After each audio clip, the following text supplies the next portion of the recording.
we're going back. We're going back to rotating strikes. If you hadn't heard yet, starting, tomorrow, but for us letter carriers, it's Tuesday. So report to your depots on Tuesday morning. And, it'll be back to the regular. Let's talk with Tanya first, shall we? This week in Postal News, the union is moving from a nationwide strike into rotating strikes. So what's changed, you ask? Well, on Wednesday evening, Minister Lightbound, who is the minister responsible for Canada Post, finally sat down with the union. I give him credit. Well, I give him a little bit of credit. After months of meddling in the negotiation process, it seems that the government has finally realized that there's actually two parties involved. Nobody liked the strike. Not workers, not customers, not businesses. Nobody likes a strike. But you have to ask yourself this. Does the minister come to the table if the strike hadn't happened? Does the NDP table legislation to scrap Section 107 if the strike hadn't happened? Does Monsieur Blanchet hold the government's feet to the fire if the strike hadn't happened? You cannot effect profound change without radical action, and that's what this strike was about. Now, postal workers can get back to work, customers can have their letters and their parcels flowing again, and the union can get back to the job of negotiating with the corporation. And the government, they can mind their own business, because this is an AB conversation and they need to see themselves out. Mr. Speaker, today I'm so proud to table my bill to stop governments from abusing Section 107 of the Canadian Labour Code to force workers back to work. Whether it's Air Canada, Canada's ports, the railways, the message is always the same. When big corporations complain, the government caves. This is a direct violation of workers' rights, the right to strike and the right to free collective bargaining. These rights were won through generations of struggle and sacrifice, yet government after government violates the rights of workers whenever it's politically convenient. If members of Parliament truly believe in workers' rights, they must stop siding with corporate interests and commit to repealing Section 107. Because workers' rights, Mr. Speaker, are not optional. They are a foundation of a fair and just democracy. I encourage all members in the House to support my bill that will repeal Section 107 from the Canadian Labour Code once and for all. Thank you, Mr. Speaker.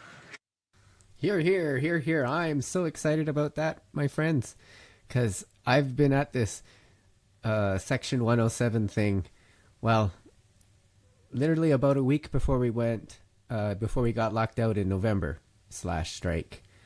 And that was when I said, this has to be dealt with. This is garbage. So I ran in the election to shut down Section 107, and it looks like it took at least 7 strikes for us to figure this out. And my party, the NDP, we have now put up the Section 107 bill to remove it. The bill to remove Section 107. I'm speaking like Yoda today. So here's Rob Ashton. Hi, my name is Rob Ashton. I'm a dock worker from BC, and I am a leadership candidate for the leader of the NDP. Why am I smiling so much? Is because Leah Gazan and the federal NDP have just put forward a bill to remove Section 107 out of the Labor Code. This is freaking fantastic. Big shout out to Don Davies, Alexander Boulerice, the rest of the NDP caucus, as well as the Canadian Labour Congress. This is absolutely fantastic news, because all Section 107 is in there for is for the government to rule on behalf of their corporate people, supporters, and give so much more power to the employing class than to the working class. So this is a great move by the NDP. It's going to give power back to the workers in this country. So thank you very much. Positive step forward. A message to the Liberals and to the Conservatives. You both say that you work on behalf of working people. Well, now is your time to prove it. So this is fantastic, the Section 107. Now, like Rob said, now the Liberals and the Conservatives, well, the Conservatives need to step up and prove that they are truly for us. Like Pierre said in the House yesterday, arguing about the jobs that have gone south because of the New Deal with Donald Trump and pipelines and such, which is a whole other topic to discover. But there was a lot of talk in the House yesterday about workers. So if you truly are for us, vote for this bill to pass when it comes up. And I'm looking forward to this little thing happening. All right.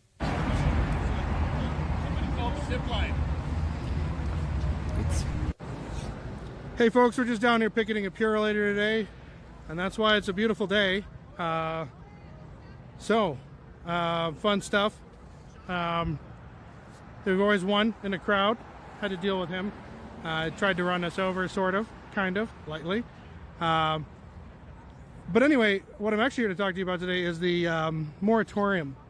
The moratorium on the closure of post offices. So, the moratorium on the closure of post offices is interesting because while I'm looking at the list, I'm wondering, like, something's not sitting right with me, and I'm wondering, why does the moratorium even exist? Well, so between 1987 and 1994, the corporation started franchising out post offices to anyone. And they franchised out almost 2,000 post offices in 7 years. So, like, you can do the math on that one. So I did the math, and that was basically one post office per working day for 7 years that they were closing. And the members of the community were appalled at that. So why does this moratorium exist? And I thought it was just to protect post offices that are in rural settings versus urban, but I don't think that's true. They closed over 1/3 of the post offices, or franchised them across the country in a very short period of time. So that's what I fully expect. Is I fully expect for them to be franchising all of the offices. Doesn't matter what community it's in. They're probably going to be getting rid of the CPAA offices. They're going to be getting rid of the CUPW offices, and they'll be franchising them to the lowest bidder.